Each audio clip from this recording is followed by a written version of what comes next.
Uh, we're done with all the cleanup on the frame, ready to start doing paint.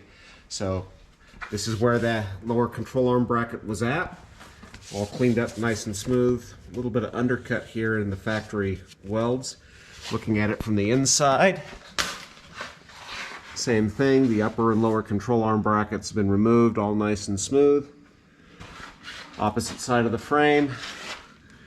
Again, the inside is all cleaned up nice and smooth. And cleaned up nice and smooth on the outside. And then coming to the back.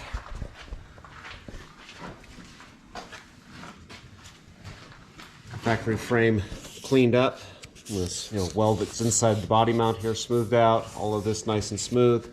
We're starting to measure for where the cuts will happen for the back half kit. If you're just doing the IRO long arm, you won't need to do that, and you're ready to paint and go ahead and put things together. The same way, cleaned up in here. We see a spot in here where we got a little bit deep with the plasma cutter. Again, since we're doing the IRO kit, we're going to cut it and we don't care about that. If you were doing this yourself and planning to keep the back frame, you would need to probably weld that up and make a repair. And then the final frame bracket, again, all cleaned up, nice and smooth, the way it needs to be. Cleaning things up, getting ready to install the lift kit, we saw a little bit of another problem we're going to have to fix. We've got some cracking in the frame here, probably a result of steering stress. We'll need to grind those out, cut it out, and probably box in a little bit of a section of channel. Just put some strength back in the frame before we wrap this up. Getting ready to start the cuts for the back half kit with Motobilt. The instructions say to make the cut just behind where the frame starts to bend. And so looking at this and where that point actually is, turns out it's about 4.25 inches off of the motor or body mount here. We're going to cut it a little further back with the idea that we can always sneak up on a measurement if we need to. And then making sure it's the same cut on both sides. Going to try to do this with the Sawzall, trying to find something that will get to the top of the frame and allow us to get a relatively clean cut. Plasma cutter was a thought, cutoff wheel's a thought, but the space above the frame is a little restrictive. So let's see how this goes.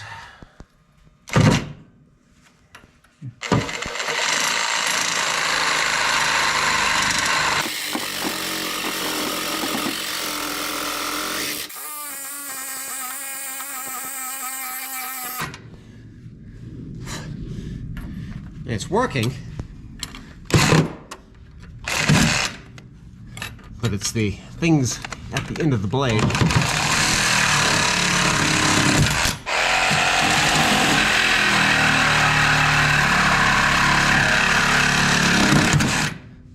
Am I getting the end of the blade into the... Yeah, you're pulling blade too far down.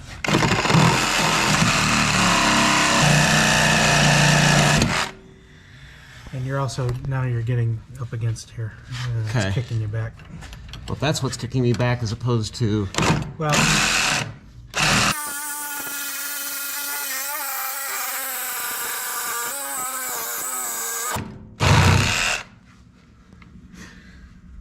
Not quite straight. And we completely missed the line on the side. On the good sides, we have more to cut off, but... So we'll have more to trim up. But, yeah, that's nowhere near straight. But we're through, and we can sneak up on the line with a grinder or whatever from there. Yeah, get in with more precision tools. Yep. Okay, repeat for this side.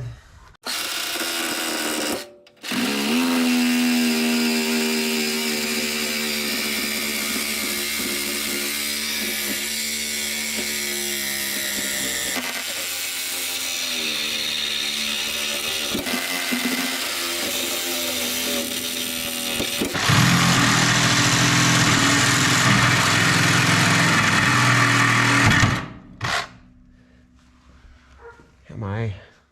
Okay, I'm Yeah, just and barely. And I'm also starting to bent get the my blade. blade bent. Yep.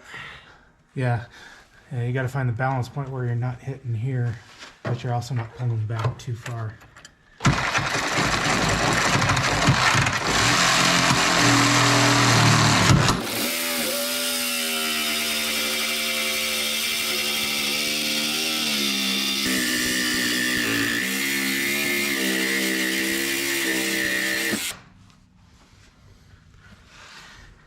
And just to confirm, we left all of the body mounting bolts in place so that the frame wouldn't fall away. Doesn't fall on our head. Okay, so a 16 for the body mounts. Yep. And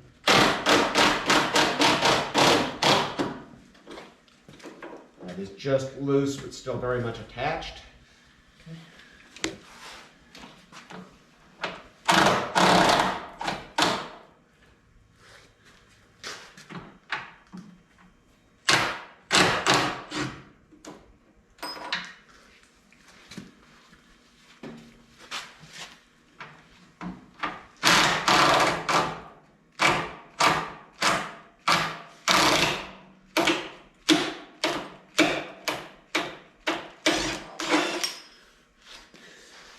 probably dropped mine too.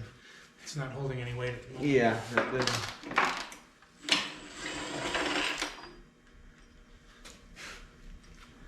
Okay.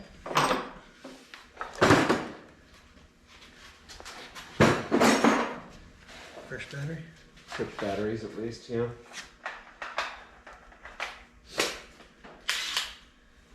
And if you're doing this on jack stands, you could probably use a couple of jacks to hold it. But Yeah, but work here. There's 3 of us, so yeah. we'll just pick it up, carry the weight ourselves. Okay. That one's off. Ready, guys? Yep. Okay, go Let me ahead get out of the and way. back out. Of course. Catch one of these things.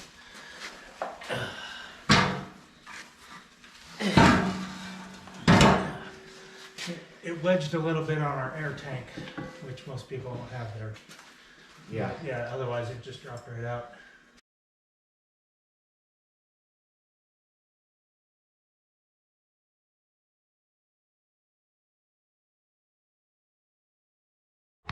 So now that this has been cut off, it's a good opportunity to inspect the frame. Make sure it's sound before you go any further. Make sure you've got a good solid surface to be welding to. And a good opportunity to remove crud.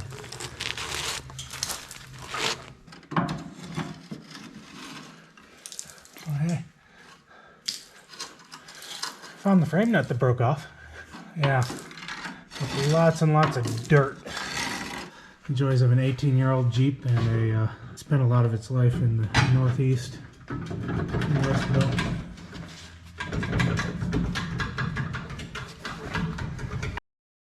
One tip when you're doing all this work, you might want to label some of your electrical connectors, especially if you're relocating the gas tank or something like that, so that you know what plugs into what. Because if you're moving things around, especially big things like the gas tank, you can forget where things plug in and what plugs into what.